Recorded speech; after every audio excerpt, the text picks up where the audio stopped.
Bom dia a todos, a todas. Nós estamos hoje no 10º programa Despertar com Justiça e Paz, uma programação da Comissão Brasileira de Justiça e Paz, um organismo da CNBB, que traz nessa manhã Dom Reginaldo Andretta, bispo da Diocese de Jales, aqui no interior paulista, e que vai conversar conosco sobre a situação do país, essa questão conjuntural que nós estamos vivendo, em especial da economia brasileira neste momento, e o quanto isso afeta a população, os mais carentes, de modo geral, e, sobretudo, sobre o recurso que o governo federal tem dispensado neste momento para a sobrevivência do nosso povo. Esse é um momento delicado do país, mas, sobretudo, que merece de nós atenção, que merece de nós toda dignidade e respeito para com o nosso povo. Neste sentido, dou boas-vindas a Dom Reginaldo Andretta, e acolhendo a ele, acolhendo a todos vocês neste 10º programa Despertar com Justiça e Paz. Dizendo que você pode se manifestar neste programa através do bate-papo, aí o nosso chat está à sua disposição para perguntas, interações, comentários ao longo desta hora e meia. Nós vamos conversar com Dom Reginaldo Andretta, bispo da Diocese de Jales. Bom dia, Dom Reginaldo, bem-vindo ao nosso programa. Bom dia, Nono, bom dia a todas e todos que nos acompanham. Uma alegria estar novamente com vocês. Já participei anteriormente neste programa e agora agradeço novamente o convite. Dom Reginaldo, nós começamos o programa sempre um pouco contando a história de vida, a história de missão, o despertar da vocação religiosa, o que o trouxe até a esta missão no episcopado, na sua vocação e, sobretudo, como é que o senhor se despertou para essa missão dos excluídos, dos mais pobres, essa vida dedicada à comunidade hoje na Igreja de Deus. Obrigado pela questão, Nuno. Bom, eu falo desde Jales, que é o sertão paulista. Eu dizia que é a periferia também do estado de São Paulo, e fico muito feliz de estar nessa realidade, também, então, atuando a partir de situações emergenciais, porque é a realidade, né, histórica de nosso povo, né? Quantos e quantas, né, ao longo da história deste país, vivendo na condição de luta pela sobrevivência, né? E quantos que perderam a vida lutando pela justiça e pela paz. Bom, na realidade, os testemunhos autênticos de fé chegam até todos os membros do povo de Deus, de alguma maneira, têm acesso a testemunhos lindíssimos. Eu tive isso na minha vida, a começar no ambiente de família, pessoas de fé católica, autêntica, de vida de oração, e recebendo sempre visitas muito bonitas, não é? De padres, portanto, pastores do povo de Deus, irmãos, né, que visitavam a nossa família, fazendo momentos de oração. Uma igreja missionária, eu pude conhecer isso, né? Quantos que passavam pela família com espírito missionário. Foi me suscitando o desejo também de uma consagração, e tanto é que minha mãe me disse uma vez que já com 8 anos eu pedi para entrar no seminário, né? E ela mesma disse, não, você é muito novinho ainda, onde se viu, né? Você não sabe bem ainda o que você está querendo. Mas já tinha ali alguma semente, né, vocacional. Claro que eu passei pela vida adolescente, um pouco inquieto, o que é que realmente eu quero fazer, e acabei fazendo faculdade de engenharia, e no processo de formação, né, universitária, ainda a inquietude continuou, eu tinha que trabalhar para sobreviver também na faculdade, e justamente trabalhando com pessoas muito pobres, e participante de grupo de jovens, sempre atendendo necessidades de muitas pessoas, trabalhando com os vicentinos, atendendo necessidades mais imediatas. Essa sensibilidade veio do contexto de família, família trabalhadora. Eu comecei a trabalhar aos 7 anos de idade como marceneiro, e com maquinário pesado, viu? Então, olha aí, criança trabalhadora, adolescente trabalhador, jovem trabalhador. E, finalmente, então, eu tomei essa decisão. Eu residia na cidade de Lins, interior de São Paulo, fazendo faculdade de engenharia e dando aula no, então, Mobral, né, a pessoas muito pobres. E eu rezava muito: Senhor, será que é isso mesmo que o Senhor quer de mim? E eu dei o passo, entrei no seminário e, por feliz decisão do reitor, não é? Então, fui trabalhar numa favela em Campinas, estado de São Paulo. E fiquei muito tempo trabalhando ali, conheci membros da Pastoral Operária e também da Juventude Operária Católica. E aí fui aprendendo com eles a utilização do método Ver, Julgar e Agir e focando-me mais e mais na questão operária, por entender que existia realmente um conflito fundamental na, na vida social, que é o conflito capital e trabalho.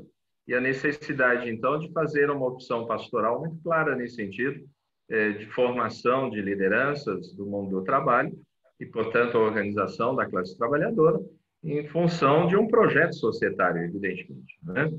E fui avançando nesse compromisso, constituindo a Pastoral Operária na recém-criada Diocese de Limeira, que também uma boa parte foi da Arquidiocese de Campinas.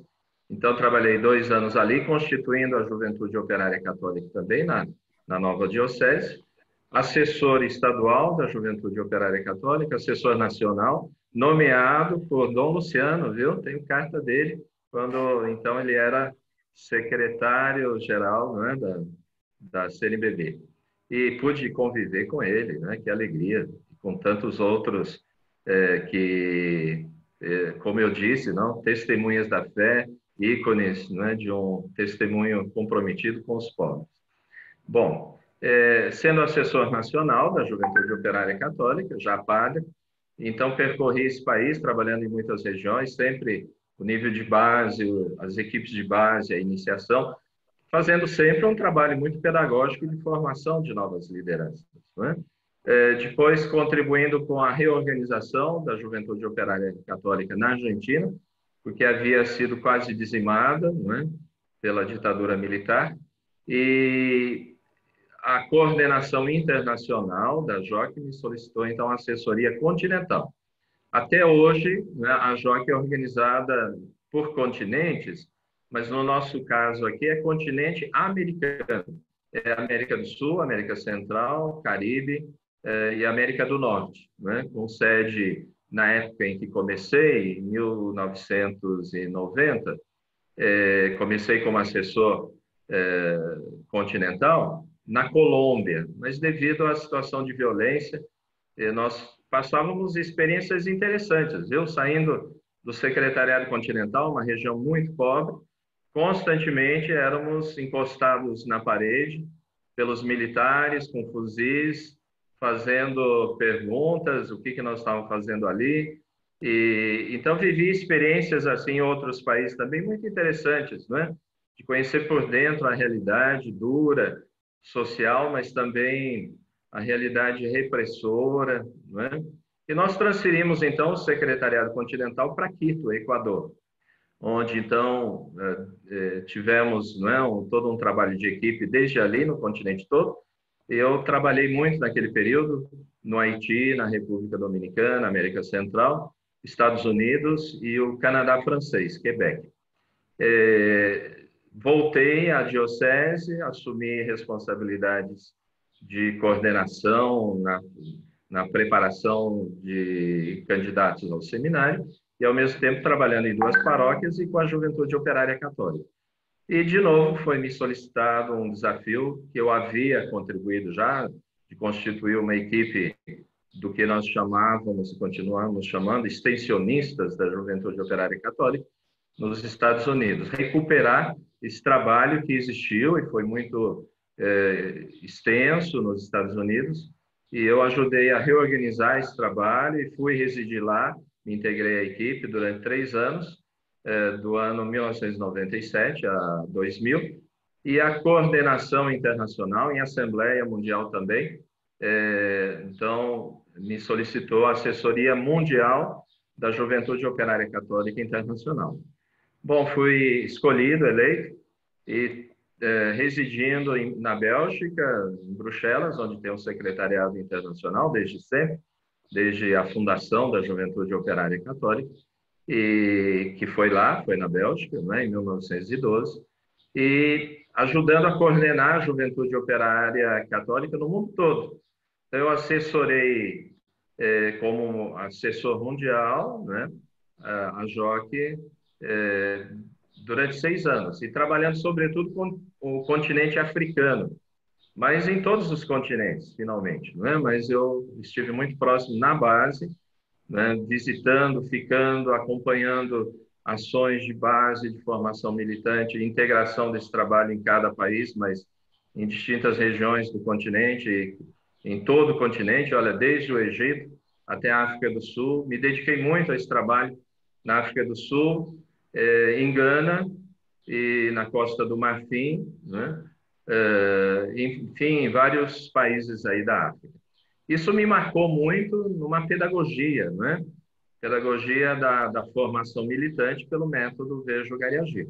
E fiz estudos aprofundados, um mestrado avançado na Bélgica a esse respeito, trabalhando sobretudo o tema da pesquisa participante, que nós chamamos na JOC a pesquisa militante.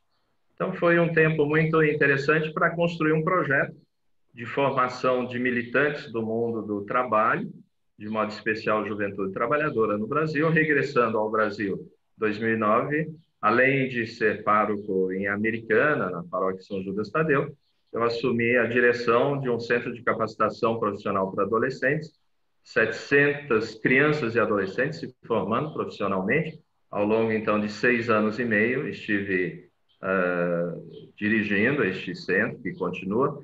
E aí o Papa Francisco me encontrou, né, esse humilde padre do mundo operário, para assumir, então, a responsabilidade de bispo na Diocese de Jales. E, desde o começo, foram-me solicitadas algumas responsabilidades. Primeiramente, a comissão especial para o ano do Laicato, né, que foi um ano muito frutuoso nacionalmente. Posso até comentar algo nesse sentido ainda. Existem frutos que estão aparecendo agora e que perduram. Como também me tornei bispo referencial da CNBB para a pastoral operária nacional, o que implica acompanhamento da Juventude Operária Católica também, do movimento dos trabalhadores cristãos, que era a chamada ACO, a Ação Católica Operária, hoje Movimento dos Trabalhadores Cristãos, porque assim é o nome internacional também, muito presente no Brasil, viu? Muitas vezes esses organismos não são tão conhecidos, mas fazem o seu trabalho de base, muito importante. Como também tantas outras iniciativas no mundo do trabalho. E, inclusive, no estado de São Paulo, quando se propôs trabalhar não uma assessoria mais avançada, mas também uma representação de bispos no mundo do trabalho, eu disse, olha, é melhor que seja mundo do trabalho no sentido amplo, porque existem muitas iniciativas positivas no mundo do trabalho. Pastoral do Menor tem iniciativas positivas no mundo do trabalho. Então, acompanhar todas essas iniciativas é o que eu faço no Regional Sul e também em nível nacional, mas sendo membro da Comissão Episcopal Pastoral para Ação Sócio-Transformadora, com a qual eu aprendo muito e tenho um contato muito direto com a Comissão Brasileira de Justiça e Paz, não é? Então, agradeço pelo convite e isso marca a minha vida, não é? Esse trabalho interligado. Olha, se eu fosse dizer aqui, a rede de iniciativas em que estou implicado é muito amplo, né? Demonstrando que nós estamos unificando muitas iniciativas do mundo eclesial, da sociedade, do mundo dos movimentos populares, do movimento sindical. Eu faço ponte entre esse diálogo entre CNBB e centrais sindicais, né? Muito interessante. Então, tem conjugação de esforços graças a essa experiência que eu fui adquirindo e vou sendo, não é, com humildade também, um facilitador desse trabalho conjunto da igreja e sociedade, em conjunto trabalhando para uma sociedade que nós podemos dizer de justiça e paz. É daí que advém o lema episcopal do senhor a serviço do bem comum, é isso? É verdade, é. Realmente foi uma intuição do momento, não é? Ano 2015, esse tema e essa palavra, não é? Que tem um sentido muito bonito, não é? Que é esse termo bem comum, estava começando a se tornar um pouco mais enfático, né? E eu tornei um pouquinho mais evidente isso com o meu lema, né? A serviço do bem comum. Mas foi captando um momento também que nós já estávamos vivendo, e o Papa Francisco, né, colocando em ênfase essa dimensão do bem comum e da casa comum, né? Então veio tudo junto. Muito bem. Então, Reginaldo, nós estamos sendo acompanhados também pelo YouTube, ao vivo, nesse momento, e estão participando, acompanhando conosco a Jussara Seidel, a Luísa Camargo, Silvia Macedo, da SEBS do Regional Sul 1, Ivone Barros, né? E lá da Diocese de Santo André, uma manifestação muito carinhosa do Edu e a Maria, né, que foram da JOC junto com o senhor, né, em tempos ainda do seu tempo de seminário. Diz que o senhor, quando seminarista, residiu na casa deles e militaram juntos, o Edu e a Maria, lá em Santo André. Pois é, eu fiz um tempo de experiência com os Filhos da Caridade, que são padres operários, e, bom, isso foi uma marca na minha vida de seminarista, viu? Sempre trabalhando, mundo operário, terminando os estudos no ano, já em seguida trabalhando na construção civil, cobrador de ônibus, marceneiro, na britadeira, não é? Nos esgotos. Me lembro uma grande fábrica, Perkins, atrás da Volks, lá em São Bernardo, eu trabalhando nos esgotos lá, e quase padre já. Comia com o operariado lá, ninguém sabia que eu já estava finalizando meus estudos para ser padre. Estava lá como um peão de obra, de construção e de esgoto. Então, o que a gente viveu é a vida do trabalhador mesmo, e é o que eu sempre continuo. E tenho um carinho muito especial pelo Edu e pela esposa, e toda aquela geração muito bonita, a qual eu continuo em contato, né? Tenho encontros e articulações também dos antigos membros da JOC, que são sempre atuais, porque estão comprometidos com a mesma luta e apoiando a juventude operária católica. Muito bem. Estamos, então, ao vivo com Dom Reginaldo Andrieta, bispo da Diocese de Jales, membro da Comissão Sócio-Transformadora na CNBB, responsável pela pastoral operária, trabalha muito com essas questões sociais, em especial, tratando disso. Nós estamos hoje com o tema do nosso Despertar com Justiça e Paz, e é este auxílio emergencial e essas questões que envolvem a sociedade como um todo, neste momento da conjuntura do Brasil. Reginaldo, essa situação que o Covid-19 nos trouxe, para além da questão endêmica, né, de saúde, nos despertou também uma crise social muito grande. Para além da crise econômica que o Brasil e o mundo, de forma conjuntural, já vinha vivendo nos últimos anos, despertou para nós uma crise social muito profunda. Né? Na sua visão, o que é que nos conduziu a essa crise social que o Brasil vive neste momento junto ao Covid-19? Olha, Nuno e todos que nos acompanham, sejamos coerentes, não é? A crise, ela tem uma conotação muito conjuntural, mas ela é histórica, não é? Ao longo da história da humanidade, nós vemos o processo de acumulação de capital em contraposição com a miséria e processos escravocratas também, não é? E o Brasil, dos mais de 500 anos, não é? Um processo anticivilizatório, não é? Porque foi uma invasão e também genocídio dos indígenas que continua, não é?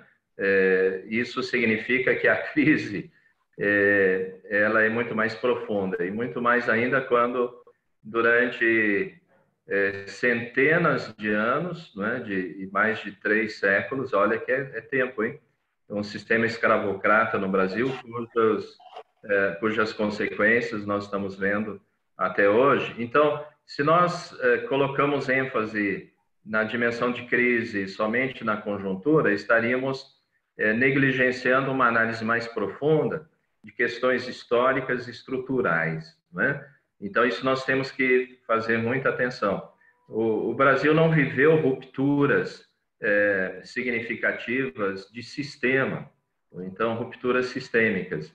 Então, já isso significa que vivemos numa crise permanente, que é exacerbada em alguns momentos, mas, evidentemente, não é, o embate, a luta da classe trabalhadora com o projeto da elite, ele sempre existiu. Nós conseguimos dar passos durante algumas décadas, num processo semidemocrático ainda, não é? Mas houve realmente um processo golpista cruel, não é? Que rompeu ao contrário, houve uma ruptura ao contrário, de um processo crescente de democratização, e se rompeu esse processo para voltarmos a parâmetros ditatoriais, nítidos, claros, que nós estamos vivendo, não é?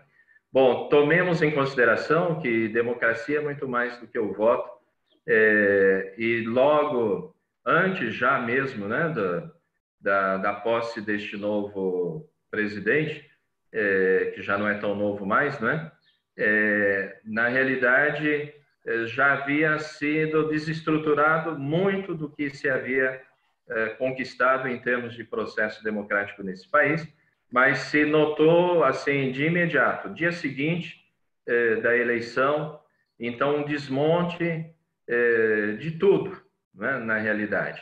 E o desmonte de conselhos representativos, por exemplo, que foram construídos ao longo do tempo para supervisionar, não é, todo o processo de avanço democrático no Brasil, na realidade começou a se degringolar, e todo um projeto econômico também que pudesse estar em função de pessoas humanas, uma economia em função de pessoas humanas, em função das necessidades sociais e progressivamente da justiça social. O processo se inverteu completamente, não é? E nesse sentido, para disfarçar esse processo, recuperaram alguns mecanismos existentes anteriormente, e um deles, que é um objeto de reflexão nossa nesta manhã, é a dimensão da renda básica ou renda mínima, e que agora estão falando de Renda Brasil, mas tem uma lógica por detrás, não é? Primeiramente, que é muito importante numa conjuntura neoliberal muito forte, pelo menos garantirmos isso que é básico.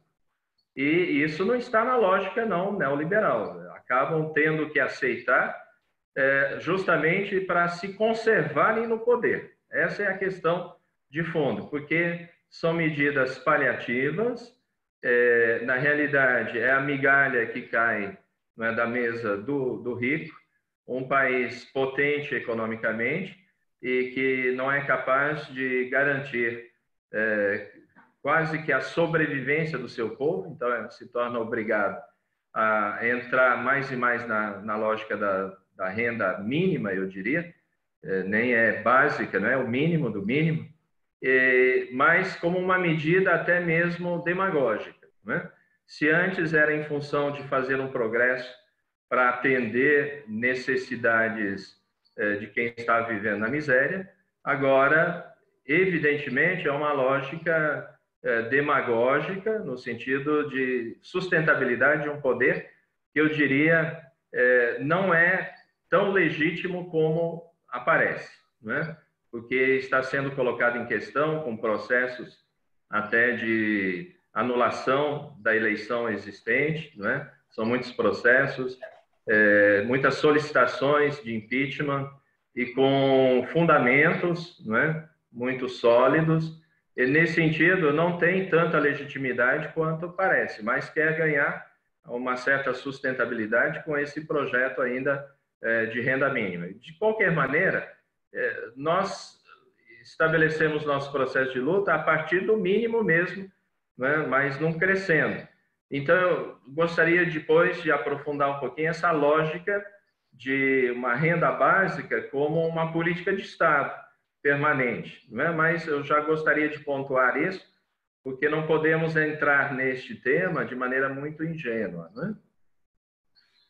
O senhor avalia que esse auxílio emergencial que o governo tem oferecido nos últimos meses, né? Primeiro veio a R$ 600 e agora essa queda brusca, né, de 600 para 300. Nós estamos hoje vivendo um aumento absurdo do botijão de gás a R$ 80, os 5 quilos de arroz a R$ 25 em alguns lugares, chegando até a R$ 40. Quer dizer, como sobreviver com essa renda tão mínima que o governo federal tem auxiliado? E, de imediato, lhe pergunto, qual é o papel da igreja neste momento da emergência da sociedade? Né? Qual é o papel da igreja e o que nós, como povo cristão, podemos fazer para mudar essa realidade desse nosso povo tão sofrido?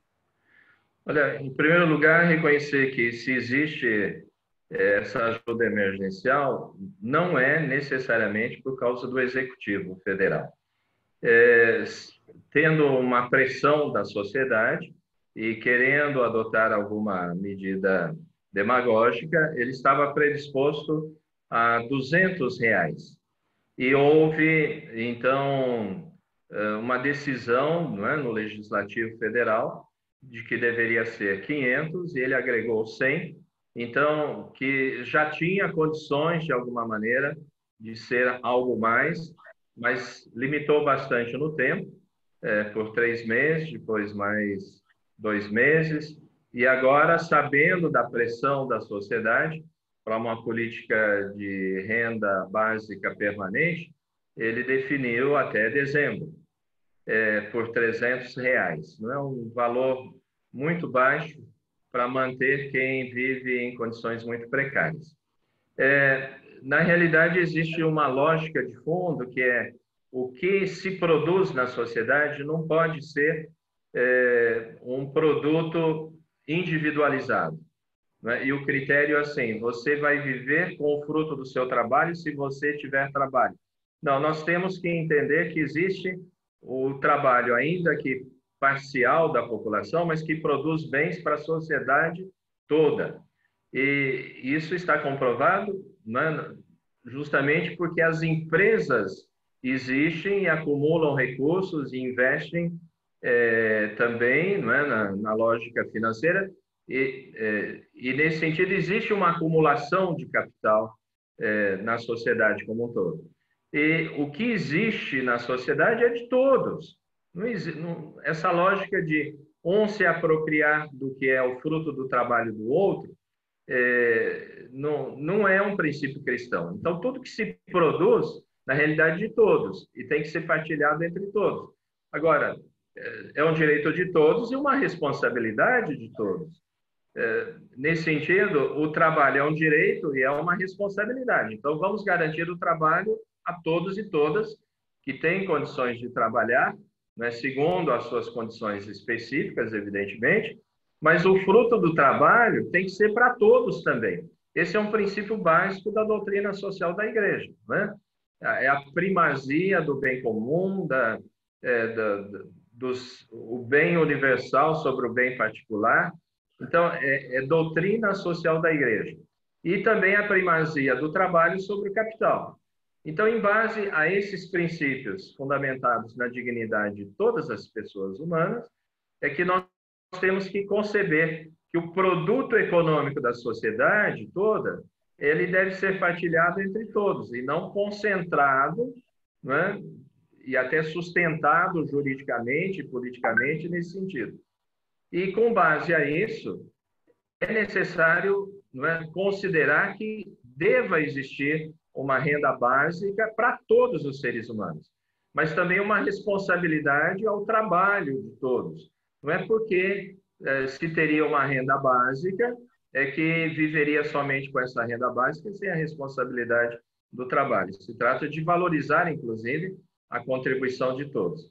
Isso significa educar a sociedade no seu todo, né, para os seus direitos e para as suas responsabilidades. Esse é um trabalho permanente de todas as instâncias da sociedade. Então, quem reivindica uma renda básica também se compromete, né, a trabalhar, né, para continuar gerando essa renda, né, que é distribuída entre todos, evidentemente. Agora, se nós considerarmos que cada ser humano ele deve ter a sua renda básica, mas não oferecemos condições para ele trabalhar, evidentemente, ele pode se acomodar com aquele mínimo e que não é a maneira de conceber, né? Ficar contente com o mínimo, mas como a sociedade capitalista não oferece o pleno emprego, evidentemente ele vai ter que se virar com aquele mínimo, e que não é o mínimo da sua dignidade, né? Então, tem questões de fundo no modelo econômico, no modelo de sociedade, né? É uma questão sistêmica. Agora, enquanto nós não mudamos todo o sistema e a mentalidade, fazer essa metanoia profunda, não é? Essa mudança de mentalidade profunda, evidentemente, lutamos pelo mínimo de uma forma permanente. E o mínimo não pode ser esse de R$300 numa conjuntura, né, de alto custo de tudo, inclusive dos bens de primeira necessidade, que estão evidenciados aí nas prateleiras dos supermercados, evidentemente, não é? Então, é uma questão assim, de indignação ética e espiritual nossa, do ponto de vista cristão, dizer, esse mínimo já é muito pouco. E se não permanecer, além de ser trágico, é absurdo do ponto de vista da ética humana, né? Os seres humanos não conseguirem sobreviver mesmo tendo esse mínimo. Então, a questão de fundo é realmente uma política de Estado, portanto, o papel do Estado no social, mudar completamente essa visão, né, de que o sistema neoliberal ali estaria respondendo às necessidades humanas, não responde, né? Está evidenciado isso, o papel do Estado é importante na distribuição de renda, é importante na defesa da vida, da saúde das pessoas, né? O que nós não estamos vendo assim de imediato, um papel tão protagônico do Estado brasileiro na atual conjuntura, não é? E nesse sentido, então, nós temos que continuar avançando a partir desse direito fundamental da renda básica e, evidentemente, o governo atual ele vai abrindo algumas possibilidades. Está aí, na pauta de discussão no Congresso, esse projeto da Renda Brasil, né? Que supostamente ampliaria o que o Bolsa Família estaria oferecendo até o momento, né? Para ver se seria real, se não é simplesmente uma maneira de disfarçar um outro projeto que depois reduziria ainda mais recursos que são canalizados àqueles que estão em condições de pobreza ou extrema pobreza, não é? E o que não é explicado, né, publicamente é a fonte disso tudo, né? De onde vem esse dinheiro? Primeiramente, de reservas anteriores, isso significa que legitima até políticas econômicas adotadas anteriormente, que criou uma reserva importante, estão gastando essa reserva, mas estão criando mais dívidas. E olha, 43% do orçamento nacional já é comprometido com o pagamento da dívida pública. Só que nós já estamos vendo uma inflação crescente. Significa que a emissão dos títulos da dívida está sendo crescente, vai ter um limite, não é? A dívida vai crescendo cada vez mais. E, nesse sentido, nós vamos ocupar mais recursos para pagar mais dívida. Por quê? Porque esses recursos não podem sair necessariamente, né, ou exclusivamente, da emissão de títulos de dívida. Tem que ser taxação das grandes fortunas, evidentemente. Mas onde estão essas grandes fortunas? Tem que ser identificadas, não só de indivíduos, de famílias, senão de corporações. O fluxo de capital dos países dependentes, né, fiquemos no Brasil, ao longo dos mais de 500 anos deste país, né, é imenso. É canalizado para onde? Não só recursos de capital financeiro, senão recursos do minério, a madeira que é extraída, né, ilegalmente, né? Na realidade, quando se tem a monocultura, existe uma concentração de recursos. Aonde ficam esses recursos, onde eles são aplicados, tudo isso tem que ser colocado em questão, né? Agora, ou nós adotamos uma postura de analisar e tratar a questão de forma sistêmica, ou nós vamos fazer algumas reforminhas que vão favorecer, inclusive, a política da elite brasileira e internacional, que está abocanhando cada vez mais recursos com irresponsabilidade social, ambiental, né? E continuando essa necropolítica, porque é uma lógica genocida, evidentemente. Reginaldo, o senhor acha que nós estamos entrando nesse período muito difícil dessa crise, né? Estamos vivendo esse processo econômico há coisa de um ano, mais ou menos, mas evidentemente que o Covid agora veio aprofundar isso com uma força maior. O Papa Francisco lança a Economia de Francisco, né? É um projeto robusto da Igreja que tem sido debatido em todos os cantos, né? O senhor acha que a voz profética da Igreja e essa presença do Papa Francisco, ele se antecipa a essa questão de fundo que o senhor trata nesse momento com tanta clareza?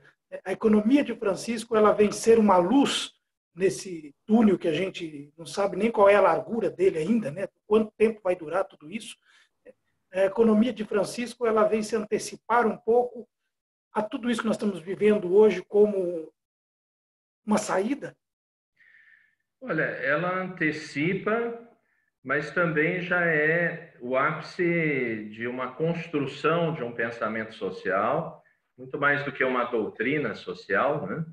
Devemos ter um pensamento social da Igreja, porque significa que é uma doutrina aberta em revisão, em aprofundamento, não existem princípios solidificados, existem princípios fundamentais que vão sendo retratados e aprofundados.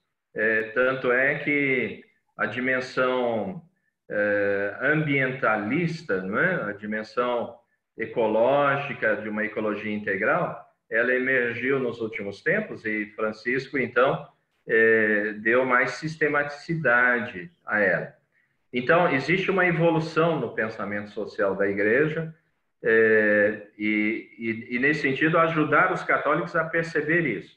Se existiram pronunciamentos numa conjuntura anterior, ele pode ser de uma outra forma, conservando os princípios de base, não é, fundamentais. Essa é uma questão importante. Como compreender a tradição da Igreja, não é? Ela é dinâmica e por isso que ela é tradição, porque ela responde a uma conjuntura atual. Agora, o que faz Francisco? Ele lança as grandes questões e debate com a sociedade. Ele ouve a sociedade. Por isso ele convocou esse congresso, não é, que dá uma canalização a esse debate sobre a economia de Francisco, cuja articulação no Brasil está chamando Economia de Francisco e Clara, né, para dar também uma dimensão assim do feminino presente também nessa dinâmica social, então é próprio da articulação brasileira. Só que vai sendo postergado este congresso agora para o próximo ano, permitindo inclusive um amadurecimento, né, da reflexão e de modo especial no que nos compete, Brasil, América Latina, nós estamos trabalhando para uma articulação nossa própria latino-americana, porque senão outros pensamentos podem se tornar hegemônicos e às vezes vêm do ambiente mais da elite, né? Porque ele abriu a possibilidade de participação de jovens empresários, por exemplo. mas se vem de continentes que não compreendem as questões mais urgentes e candentes, né, que vive a periferia no mundo, então pode sufocar bastante essa visão da economia de Francisco, não dele propriamente, mas das conclusões desse processo participativo. Então é um momento muito importante que nós estamos vivendo, eu muito relacionado com jovens que estão fazendo essa articulação, eu vejo que eles até precisavam mesmo de mais tempo para amadurecer essa articulação, chegarem um pouquinho mais preparados. Mas, evidentemente, o Papa ele repercute aquilo que ele vai discutindo na sociedade também. E aí entra a dimensão do profetismo, que é do Papa, é dos bispos, mas, na realidade, temos que saber interpretar a voz de Deus. Ela é de alguns ou é da coletividade? Né? Ela emerge, né, sobretudo, de um povo, né, que quer ser povo, não quer ser indivíduos massacrados, mas querem ter a identidade de povo. Isso é bíblico, isso é histórico, né? Então, é a voz de Deus que emerge do coletivo, né? Porque Deus faz aliança com o seu povo, ele não faz aliança simplesmente com lideranças, né? É aliança com o seu povo. E daí, a maneira deste povo pensar e agir que deve ser também profética. E se na história, né, relativamente recente do Brasil, os bispos adotaram uma postura profética, deveriam ser secundados pelos presbíteros, os diáconos, os religiosos, as religiosas, e, sobretudo, pelos cristãos leigos e leigas, organizados, o que não aconteceu propriamente. Houve muito testemunho laical bonito, né, mas um pouco fragmentado. O laicato brasileiro não chegou a se organizar suficientemente para poder dizer a sua voz com credibilidade no contexto sociopolítico. Então, os sem voz ainda estão com as suas vozes tímidas. E daí que a função nossa, seja do Papa, seja dos bispos, da hierarquia, né, é abrir a possibilidade para que os sem voz tenham voz. E voz ativa, e voz organizada, voz coletiva. E eu penso que é aí que está o grande desafio, porque senão é o grande equívoco também no mundo político. As grandes personalidades políticas, mas o povo não organizado suficientemente e não conseguindo ter um projeto permanente e progressivo, dependendo simplesmente de lideranças. Isso tem que mudar, necessariamente avançar. Não adianta fazer política só com personalidades. É necessário que a sociedade civil continue se organizando, participando, conquistando seu espaço, né? É a democracia participativa e não a democracia representativa. E isso a chamada esquerda, em qualquer contexto do mundo, tem que aprender. Não é? Não ser lideranças que dirigem ou que dirijam, senão lideranças que canalizam e que favoreçam, então, uma participação organizada, né, desde a base social, portanto, classe trabalhadora muito bem organizada, né, construindo o seu projeto e assegurando que esse projeto seja tomado em consideração, né, e superando o que eu diria de divisões que existem muitas vezes em nome também da vida política, não é? Porque os partidos, de alguma maneira, também são camisas de força dentro da modernidade e da pós-modernidade. Se nós dependemos somente da estrutura partidária para viver a dimensão política, ou tiverem prioridade, né, os partidos, nós estaríamos equivocados, porque a função dos partidos é organizar, ajudar a organizar a sociedade em função de um projeto comum e superando cada vez mais a lógica concorrencial que está presente na sociedade. Então, nós temos que buscar diálogo social, confluência de objetivos e de projetos, e é isso que o Pacto pela Vida e pelo Brasil, promovido pela CNBB, e agora muitas mais entidades em conjunto, estão fazendo, né? Construindo um diálogo nacional, que, aliás, a Carta ao Povo de Deus propõe um diálogo nacional amplo, favorecendo também o desenvolvimento desse pacto pela vida e pelo Brasil. Mas é uma construção. E para contribuir nessa lógica, a Sexta Semana Social Brasileira também, que nós estamos já em processo. A Semana Social não é um evento, é um processo que articula forças vivas, democráticas, no sentido de ir já criando e desenvolvendo práticas comuns que entram nessa lógica, né, de todos trabalharem em função de um projeto totalmente novo de sociedade, fazendo, evidentemente, as rupturas que são necessárias, né, e que não foram feitas ainda historicamente no Brasil. Estamos conversando nesta manhã, no Despertar Justiça e Paz, com Dom Reginaldo Andrieta, bispo da Diocese de Jales. E aqui vamos recebendo várias mensagens, Dom Reginaldo. Estamos sendo assistidos nesse momento lá na Bélgica. Dom Reginaldo, grande amigo e colaborador na Bélgica, da Margarida Onofre. Essa mensagem vinda lá da Bélgica neste momento. Também nos acompanham a Magnólia Rodrigues, né? Nos diz uma grande alegria ouvir Dom Reginaldo, né? Também lembrando, hoje, dia 11 de setembro, também lembramos o golpe militar no Chile, em 73, que assassinou milhares de chilenos, né? E lideranças políticas com o povo, as quais motivaram o atual governo brasileiro como privatização da Previdência Social. Uma reflexão que ela traz, né?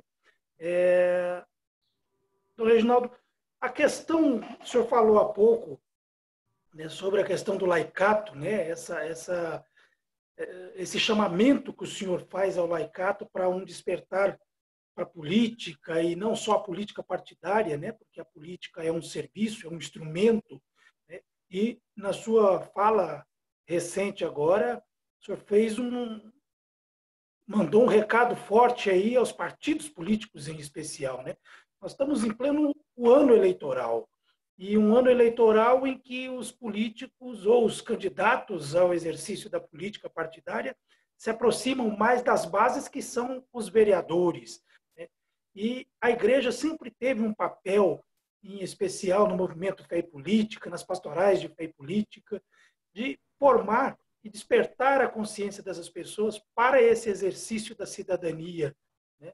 O que o senhor diria neste momento para os cristãos que vão votar e que devem votar esse ano, porque a eleição passada tivemos aí uma experiência muito ruim, com a grande abstenção de eleitores, né? E esse ano, um ano eleitoral importante. O que o senhor diria a esses eleitores e, em especial, a esses pré-candidatos que estão se propondo ao exercício da política nesse ano? Olha, Nuno, eu costumo dizer que o melhor dia para tratar a temática política é o dia seguinte às eleições. Por quê? Porque muitos ainda identificam política como eleições ou como partidos, né? Então, no dia seguinte, já estaria excluída essa possibilidade de ser interpretado como partidarista.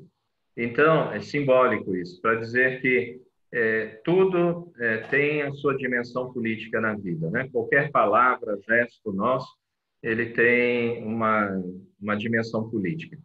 E entender isso, e trabalhar com o nosso povo nesse sentido, né? Que advém política da dimensão de polis, do conjunto da sociedade, e entender toda a dinâmica social. Isso é normal, não é, que nós façamos isso como igreja, em conjunto com outras entidades, é um trabalho educativo permanente, mas nós temos que dar primazia à prática, né, sobre o discurso, né? Muitas vezes nós queremos falar muito sobre determinadas situações, mas não criar o novo. Então, nós temos que ir criando o novo e saber repercutir isso aí em todos os contextos, não só em meios de comunicação, senão nos contextos celebrativos, em todos os ambientes da comunidade. Afinal, o que de novo nós estamos criando de positivo? Essa é uma questão fundamental para qualquer comunidade cristã, para qualquer sindicato, para qualquer entidade. O que de novo nós estamos criando e criando em conjunto, né? qual tipo de prática. Então, essa dimensão praxeológica, então, é uma prática refletida, que tem uma lógica, que tem um pensar por detrás, é muito importante, não é? E aí, o protagonismo do laicato, né? Mas protagonismo nesse sentido, bem discernido, não é? Não é um protagonismo contra aqueles que estão facilitando até mesmo a sua participação, senão um protagonismo a favor daquilo que é um projeto unitário de comunhão na sociedade.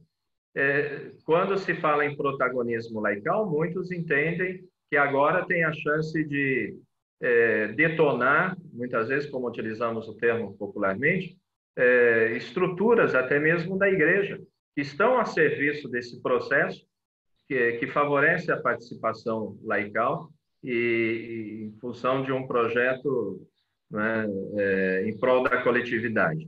Isso significa que tem interesses por detrás escondidos que nós temos que saber interpretar. Então, todo cuidado também no trato dessa questão do protagonismo laical. Tem que ser um protagonismo em função do bem comum, portanto, nada de gerar divisão onde não existe, ou explorar, né, elementos polêmicos, senão buscar fortalecer práticas comunitárias, associativas, participativas, de entendimento social, de participação social ampla. Então, rejeitar tudo aquilo que divide, né, e que explora, muitas vezes, os pontos polêmicos, né? Então, trabalhar realmente para aquilo que nos une. Bom, essa é uma atitude política coerente com os princípios cristãos, né? Uma prática coerente em favor daquilo que é comum, em favor daquilo que é justo, daquilo que é o bem, né? Viver e o bem conviver, né? De todos. Então, ser saudáveis nesse sentido. E daí que todos e todas as lideranças têm que ser muito de diálogo e participativas. Agora, se num processo eleitoral os candidatos vêm só pedir o voto e falar do projeto dele, né, como candidato ou do partido, e não ouvir, não dialogar, não fortalecer a participação daquele cidadão, desconfiem, qualquer que seja o partido, né, pode ter uma prática elitista né, fazer com que as pessoas façam a sua adesão ao seu projeto particular ou de partido, mas não promove a construção do projeto popular, né? Então, atenção, construção de projeto popular, construção de projeto da classe trabalhadora, que não é excludente, que é em função do conjunto da sociedade.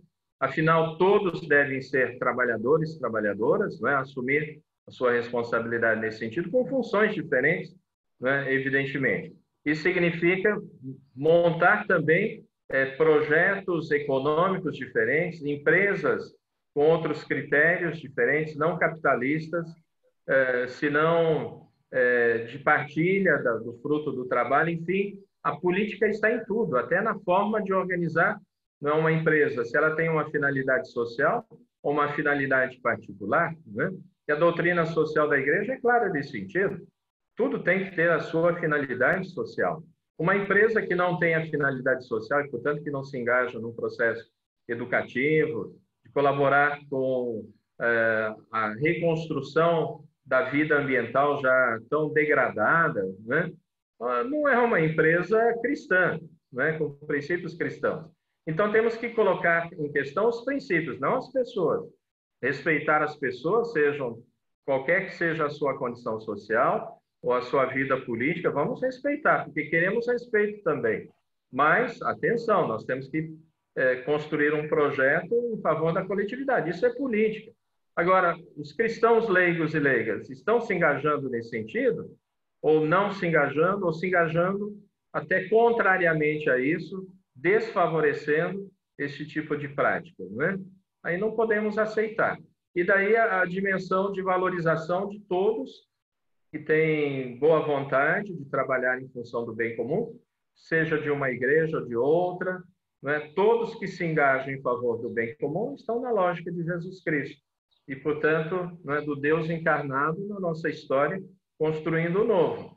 Olha, quem não se engaja nessa lógica está se excluindo do que nós chamamos reino de Deus, concretizando-se também historicamente, não é? Então, a igreja não faz exclusão de ninguém, ela faz a inclusão. Agora, tem as pessoas que se excluem do bem comum, não é? E combatem aqueles que estão trabalhando em favor do bem comum. Mas não temamos, não é? Porque o bem sempre vence, não é? A vida sempre vence a morte.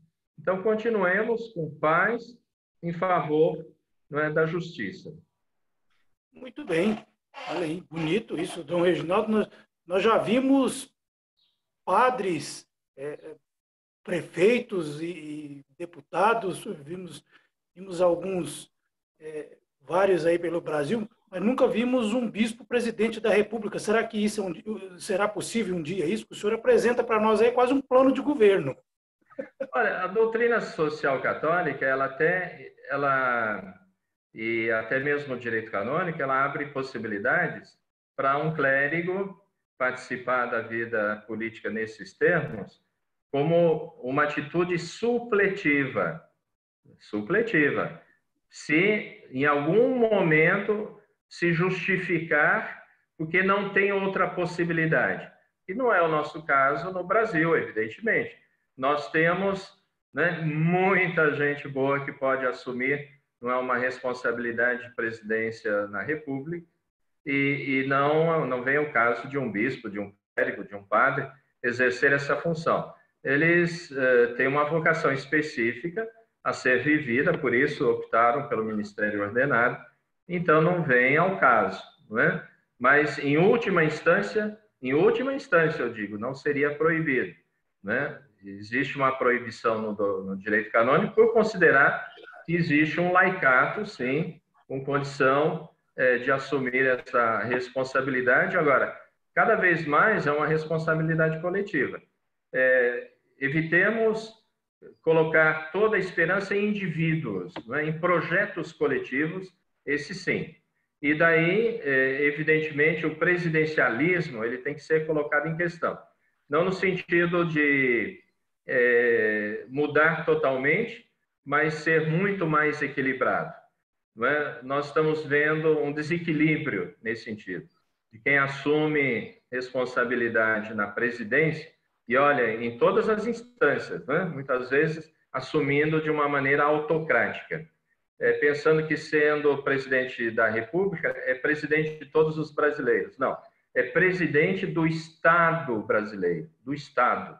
O Estado é uma entidade que representa a nação brasileira, então tem que ser exercido com muito respeito, não é?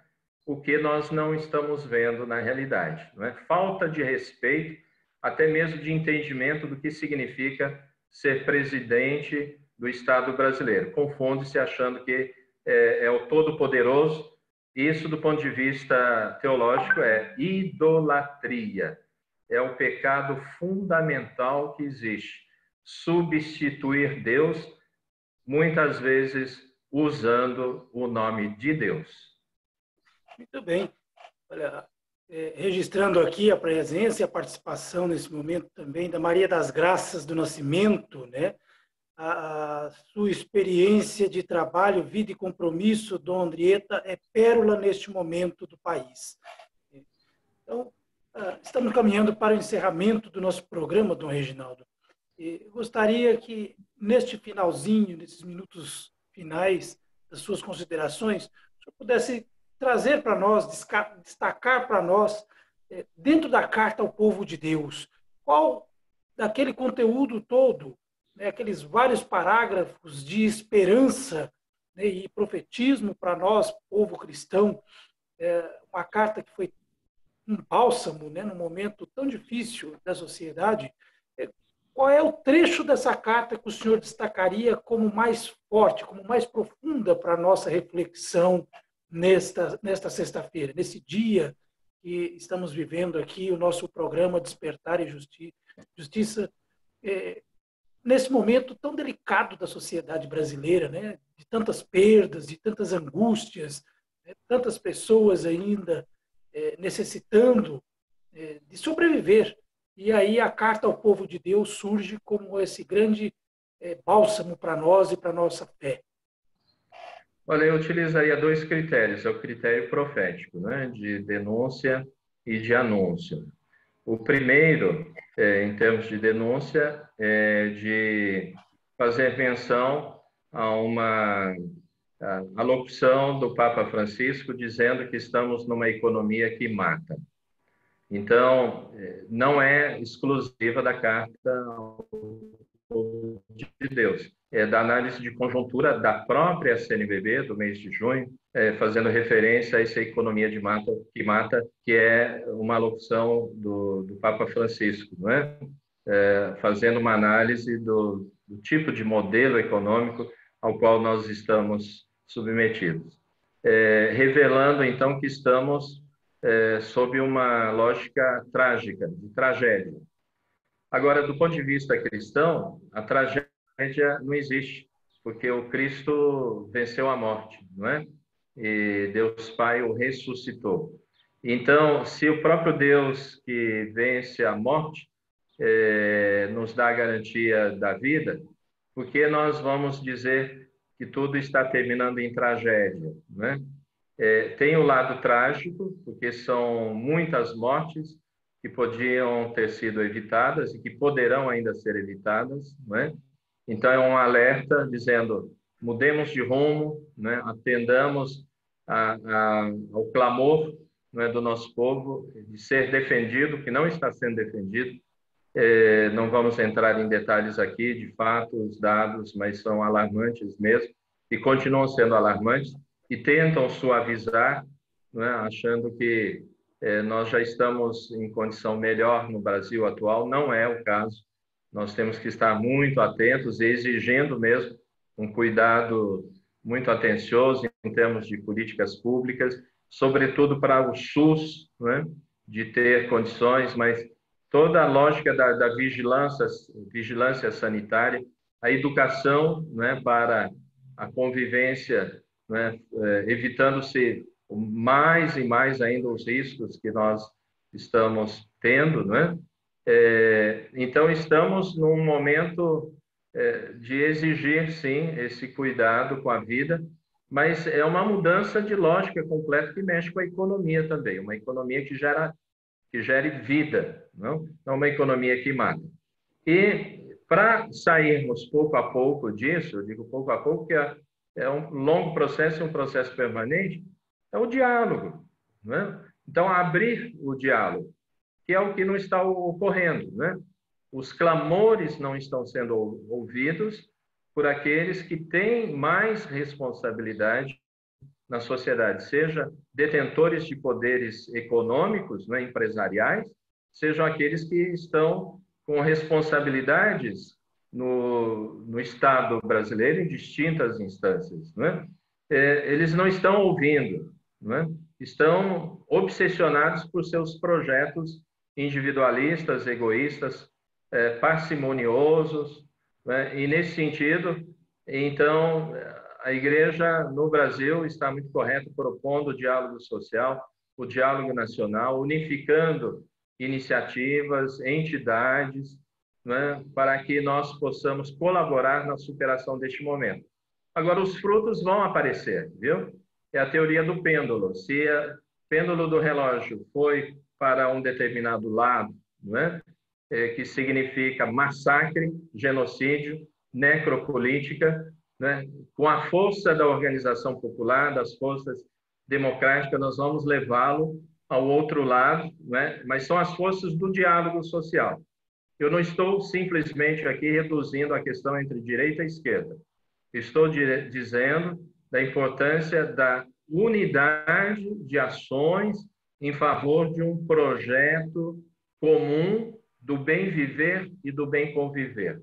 Não se trata de aí dar um acento político, senão um acento comunitário, no sentido do bem comum, né? E aí sim é a verdadeira política, não é? A política autêntica é aquela que está em favor do bem comum. Muito bem. Agradecemos a presença nessa manhã conosco no Despertar com Justiça e Paz de Dom Reginaldo Andretta, bispo da Diocese de Jales, né, que nos brindou nesse dia com um debate tão profundo sobre as questões sociais, sobre as questões da conjuntura política do Brasil, a questão econômica, né, a renda básica, que é tão esperada por todos nós, mas uma renda cidadã com dignidade que atenda às necessidades do nosso povo. Agradecemos a você que nos acompanhou, que participou conosco deste programa, né? A sua mensagem certamente será ouvida, Dom Reginaldo, ao longo de todo esse dia, comentada ao longo de todo esse dia, não só por aqueles que estiveram aqui neste programa, mas que vão assisti-lo depois, posteriormente, porque está sendo gravado, portanto, ele ficará à disposição de todos vocês no YouTube, né? E na página justiçapaz.org, né? O site da Comissão Brasileira Justiça e Paz, organismo da CNBB, e na próxima sexta-feira nós estaremos de novo aqui com o programa Despertar com Justiça e Paz, a partir das 8 horas da manhã, ao vivo para todo o Brasil, através das nossas redes sociais e no YouTube também.